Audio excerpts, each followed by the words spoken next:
And now, it's time for another Dice Tower review with Ryan Metzler. Hey everybody, it's Ryan Metzler here again, and today we're going to be taking a look at a card game, but not just any card game. We're going to be taking a look at the Railways of the World, the card game. And this is going to be a network building card game for 2 to 4 players. It's really a more of a pick up and deliver type of game. And not only will we be taking a look at that, but we're also going to take a look at its first expansion, and why will become evident as I go through the game. So, let's take a look at what we get in here, what I think of the game, and then why I'm reviewing this expansion at the same time. So here we see much of what comes in the box for Railways of the World, the card game. And I'm going to go over how the game plays, and then I'm going to go over the expansion to explain why I've included it in this review. But basically, the first thing you start out with is you're going to have a order of play card. It's going to tell you exactly how to play the game. First, you're going to take one of 5 actions, then you're going to draw 1 or 2 cards, and then you'll check a hand size. On the back, it has all of the scoring rules, so that when you get to the end of the game, you know how you're scoring, and you know what scores during the game. Pretty straightforward. Each player also starts the game with a hand of cards, and they're going to have 2 very specific cards and then 2 random cards. And these specific cards are 1, an engine, which can either be used as something to increase your movement for delivering goods, or as a track denoted by this track in the back, and it would be a wild track. You're also going to start with 1 2-value city, and you can see this is a yellow city. It has 4 tracks going into it, a white, a purple, a brown, and a green, and it denotes on it that when this city comes into play, 1 good is going to get placed onto that city. You also start with 2 randomly dealt cards. Both of mine are track cards, and you can see this is a value 2 green track and a value 2 orange track. And these will be what you use to connect different cities. So for example, I could connect the neutral city down there, the starting city that you see right there, to this 2 city via this 2 green track. And you're always going to need as much track in between the cities as the value of the city that you're connecting to. So 2 green track to connect to a 2 city. I could play more. For example, I could use my wild card to have 3 tracks, so this would be 3 track to connect to a 2 green city, and that would simply score me more points for playing more track. Instead of 2 points, I would get 3. So, the first choice you have on a turn, you're going to have a choice of 1 of 5 actions. And the first action, as I was just talking about, is to build a city. So, for example, let's say I use my 2 green from the central city here to build to my 2 city. And as I said, I'm going to reach in here into this bag of goods, they're cubes, and I'm going to pull out a cube, and I'm going to put it on the city. It's a blue cube. So now we have a blue cube on a yellow city. And cubes are always trying to go to the city that matches their color. So right now there's no blue city, that cube's not going anywhere. For playing that city and for playing the 2 track in between, I would score 2 points. Additionally, one of my trains would go onto that track and mark it as mine. The second thing you can do on your turn is to play a engine card, and we went over these earlier. They're either increasing your movement for cubes, or they act as track. And so I could play this down, and now I would have a movement of 1. I could move a cube 1 space if I had somewhere to deliver it to. And the only cube on the board is this blue one, so obviously I'm not going to deliver that anywhere. The third option on your turn is to deliver a good. Obviously we can't do that yet, but I'll show you that in a moment. And then your fourth option would be to discard a card from your hand in order to either draw a card or to replenish an empty city with a good. So for example, if this city had no goods on it because they'd all been delivered, I could discard my 2 orange track, and I could draw from the bag and put a new good back on there. After you've completed your action for the turn, you'll have the choice of drawing 1 or 2 cards from the face-up cards or from the draw deck. And you'll see there will always be 3 face-up cards. The reason it's 1 or 2 is because you are not allowed to draw a face-up wild and then draw another card. If you take a face-up wild, you get no more cards. And so this is much like Ticket to Ride in that aspect. You can't draw multiple wilds. But let's say, for example, I wanted to take this 2, and the deck would replenish. I can no longer take that wild because I've already taken 1 card. But I could take this 3 city, and then this would replenish again. After that, I would check my hand size to see if I have more than 13 cards, and I don't, I have 3, and it would go on to the next player's turn. Now, when it comes to delivering goods, let's say, for example, later on a turn, I had connected a city here with 4 more points, and it connects to this city. It's a 3 city, so I have enough track to connect to it, and we draw the goods. There's 2 goods going on this city, so I would, from the bag, draw 2 goods and place them on the city. And I'd also acquired another engine card, so now I have a movement of 2. And I say I own this track. When I move goods, I'm going to simply take my action to move goods. I would do nothing else on a turn but move a good, and so I can move this good up to 2 spaces because I have 2 engines. So this good could move 1, 2 spaces, and I'm going to get 2 points for having done that, and I keep this cube. So I'd set this cube aside. Now, if this track belonged to somebody else, let's say this track belonged to the purple player, for example. So purple has one of their tracks on here.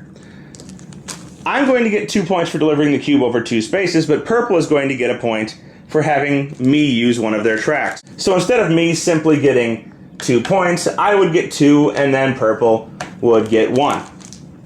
I also would have had, purple would have had those additional 4 points for having played that track earlier.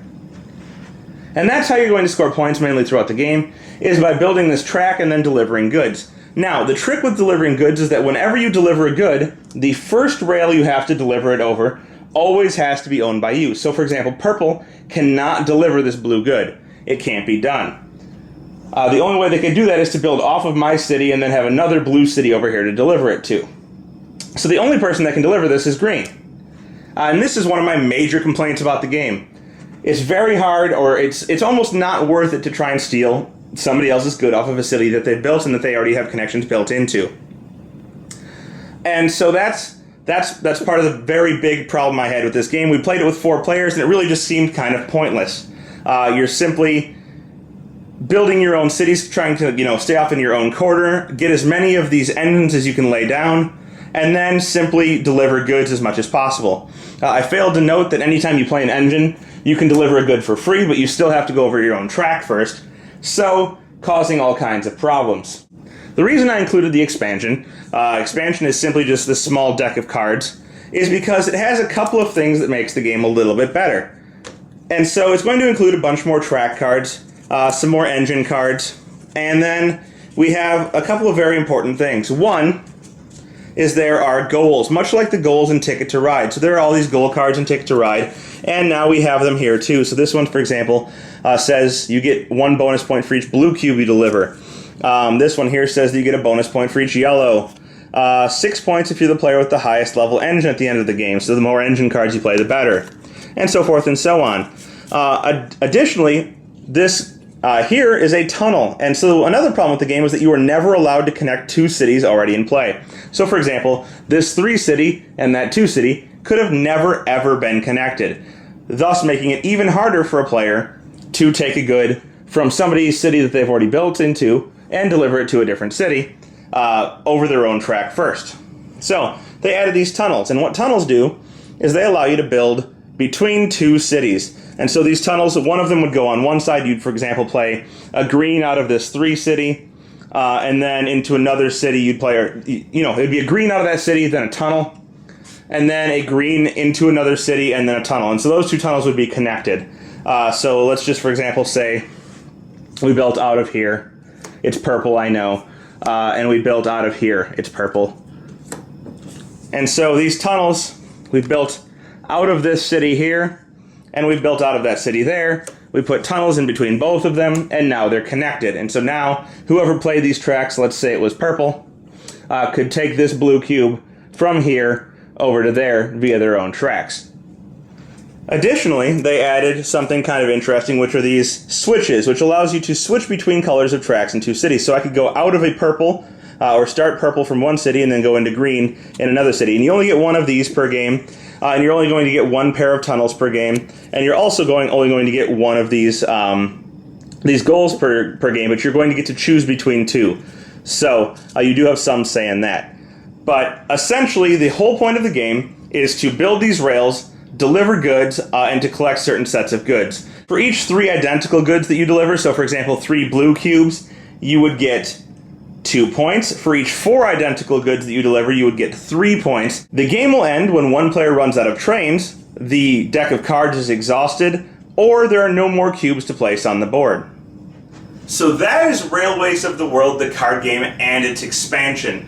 And what can I say? So the first thing I have to say is that I played the base game alone with 4 players, and I absolutely despised the game on its own. I couldn't really see the point. Now, you're connecting these cities, you're trying to deliver these cubes, and you'd think that the struggle would be between players in order to deliver cubes from cities first. And that's not the case, at least not in a 4-player game.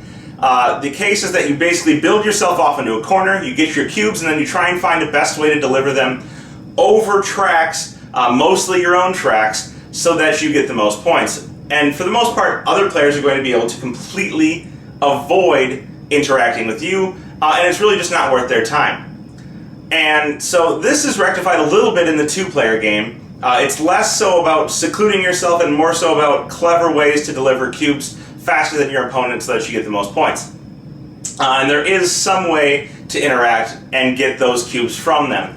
Now, the expansion makes all of this even better. It actually does correct some of the flaws of the game, and that is in that in the base game, you're not allowed to collect cities that are already in play. So once I've got my city in play, and you've got your city in play, there's absolutely no way to connect them, which makes, say, stealing somebody's cube very hard. Now, the expansion adds those tunnels that I showed you, which does allow you to connect 2 in-play cities. It adds a way to move between 2 cities using the switches, allowing you to go from one color to another, while not allowing you to connect cities is an interesting addition. And then it gives you these goals at the beginning of the game that actually let you strive for something rather than just trying to deliver cubes quickly and get the game over with, which was my entire goal in that first 4-player game. So, Railways of the World, the card game, not great on its own. With the expansion, a pretty decent game, and one that I would suggest for 2 players rather than the maximum of 4 or 5 with the expansion.